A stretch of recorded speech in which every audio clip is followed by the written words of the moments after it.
Nonton video ini sampai selesai karena saya akan membacakan surat yang ditulis langsung oleh Ruslan Buton pada menit ke-3 yang membuat hati kita menangis semua.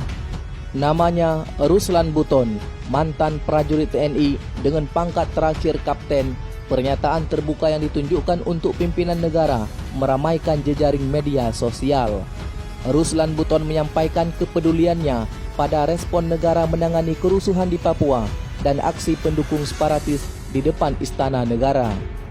Kepada kantor berita politik Ermol beberapa saat lalu, Ruslan Buton mengatakan dirinya mengajak orang-orang yang masih berjiwa nasionalis untuk menyelamatkan bangsa ini. Kita melihat saudara-saudara kita di Papua sana, tentara banyak yang ditembak mati, tentara tidak diperbolehkan membawa senjata, sementara mereka diserang. Kan lucu itu, katanya. Atas nama rakyat dan bangsa Indonesia, kami mantan prajurit TNI dari 3 matra darat, laut dan udara atau disingkat Serdadu Ekstrim Nusantara yang tersebar di seluruh penjuru Nusantara dari Sabang sampai Merauke menyikapi perkembangan situasi bangsa saat ini, khususnya gejolak yang terjadi di Papua. Ketika masa menyuarakan Papua merdeka, mengibarkan bendera bintang kejora dengan bebasnya di kantor-kantor pemerintah, membakar objek vital, mengintimidasi warga pendatang, membunuh aparat TNI dan Polri. Mereka melakukan itu dengan sangat keji, anarkis dan tidak terkendali. Pertanyaannya adalah di mana keberadaan negara saat itu? Rekan kami prajurit di lapangan, meskipun terancam nyawanya, tapi mereka masih begitu loyal terhadap perintah atasan. Himbauan mengamankan aksi massa dengan persuasif tanpa senjata mereka lakukan. Bahkan senjata hanya diamankan dalam sebuah truk yang hanya dijaga oleh beberapa prajurit tanpa senjata. Akibatnya apa? Situasi ini dimanfaatkan baik oleh mereka yang berencana mendirikan negara dalam negara. Prajurit hanya menjadi tumbal dan sasaran empuk bagi para pemberontak itu. Tubuh prajurit dijadikan lesan hidup untuk latihan memanah bagi para pengkhianat negara.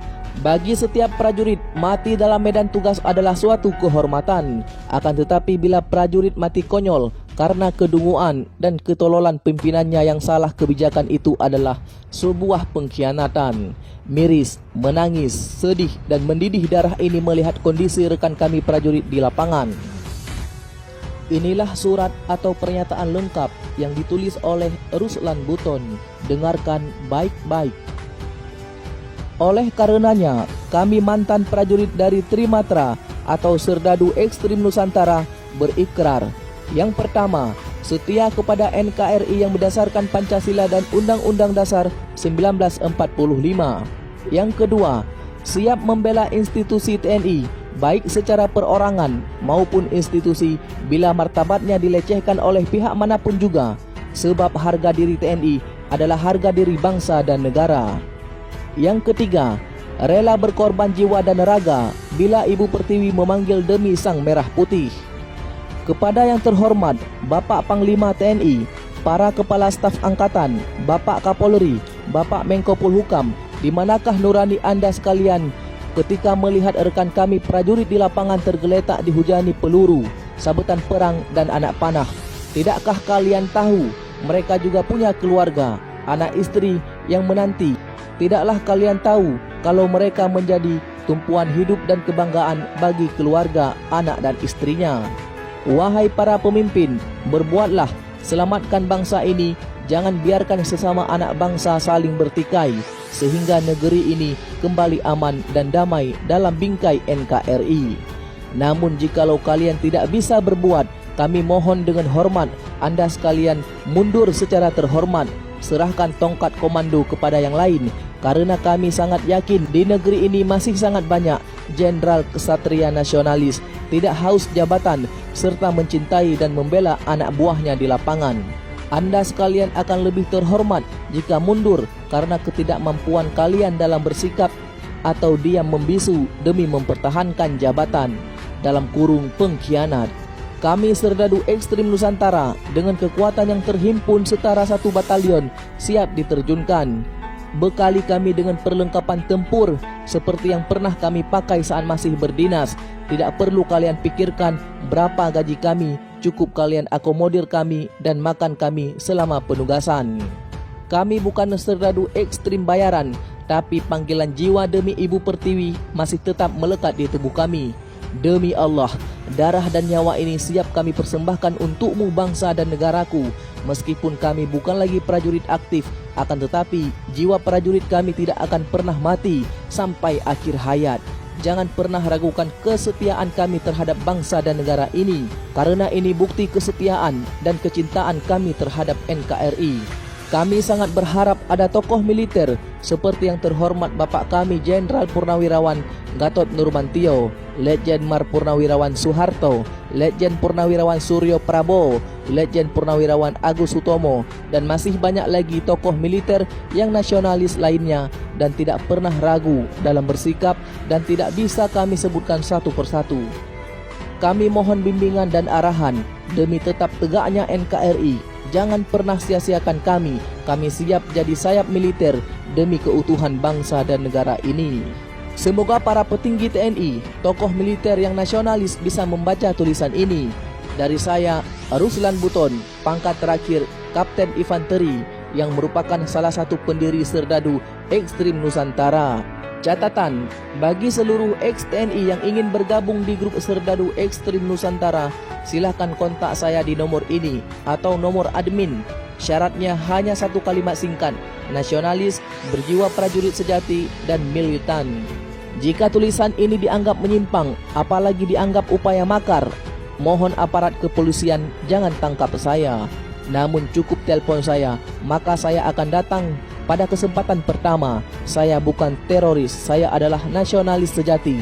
Gerakan Selamatkan NKRI. Semoga Allah Subhanahu wa Ta'ala senantiasa melindungi kita sekalian, terutama keutuhan bangsa dan negara yang kita cintai.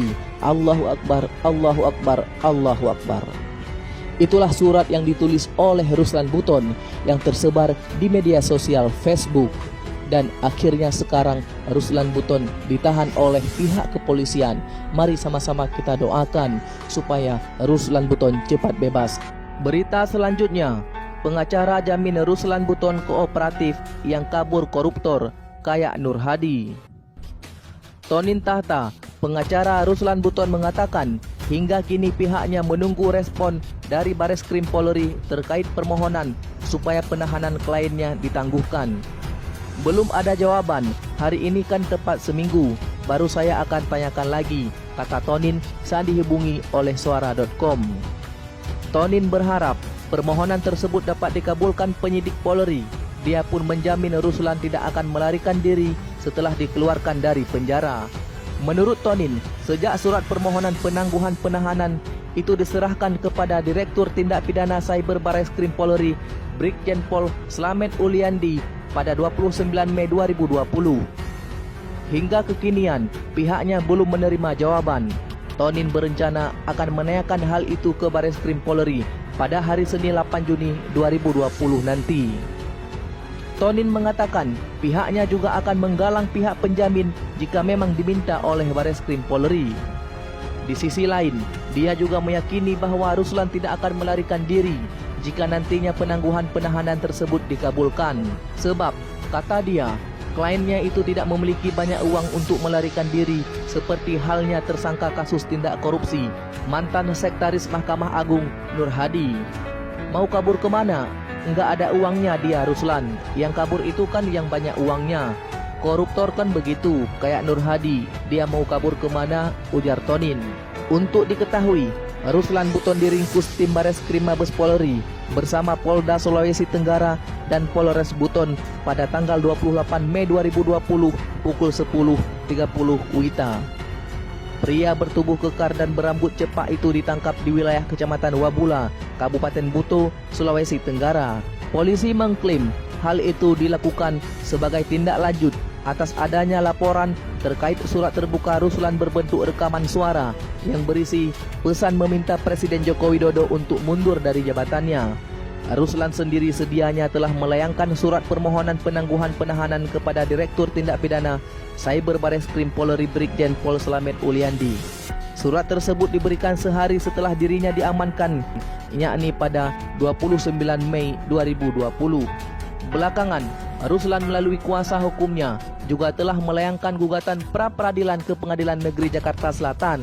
Gugatan pra-peradilan itu telah didaftarkan ke Pengadilan Negeri Jakarta Selatan pada hari Selasa. Dalam surat permohonan pra-peradilan yang dilayangkan ke Pengadilan Negeri Jakarta Selatan, setidaknya ada 7 petitum yang dicantumkan. Ketujuh petitum itu yakni: yang pertama, kuasa hukum Ruslan Buton meminta majelis hakim mengabulkan gugatan permohonan pra-peradilan seluruhnya. Kedua, menyatakan termohon, dalam hal ini Direktorat Tindak Pidana Cyber Bareskrim Polri, tidak memiliki 2 alat bukti yang sah dalam penetapan status tersangka.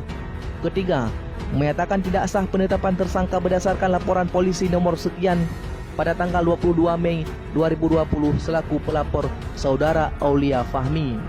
Keempat, menyatakan batal surat ketetapan nomor sekian dengan tersangka Ruslan alias Ruslan Buton. 5. Melepaskan tersangka Ruslan alias Ruslan Buton dari penahanan. 6. Menghentikan perkara pidana berdasarkan laporan polisi nomor sekian tanggal 22 Mei 2020 selaku pelapor saudara Aulia Fahmi. 7. Merehabilitasi nama baik dan kedudukan Ruslan alias Ruslan Buton. Berita selanjutnya, klaim tak lagi diperiksa polisi, kata pengacara, buat apa Ruslan masih ditahan? Tonin Tahta, pengacara Ruslan Buton, meminta kliennya segera dilepaskan dari tahanan Bareskrim Mabes Polri, sebab Tonin menyebutkan sejak ditangkap pada 28 Mei lalu, polisi tak lagi melakukan pemeriksaan terhadap Ruslan. Sampai sekarang juga belum ada pemeriksaan. Saya akan minta lebih baik Ruslan dipulangkan, kata Tonin saat dihubungi oleh suara.com. Dia pun masih mempertanyakan alasan polisi masih menahan anggota TNI itu. Menurutnya, semestinya penahanan itu dilakukan karena polisi masih membutuhkan keterangan dari tersangka. Orang itu ditahan karena ada pemeriksaan. Kalau tidak ada pemeriksaan, untuk apa ditahan? Kalau begitu ya kita minta dia dipulangkan saja. Nanti kalau mau diperiksa dan dipanggil lagi, kita akan datang, katanya.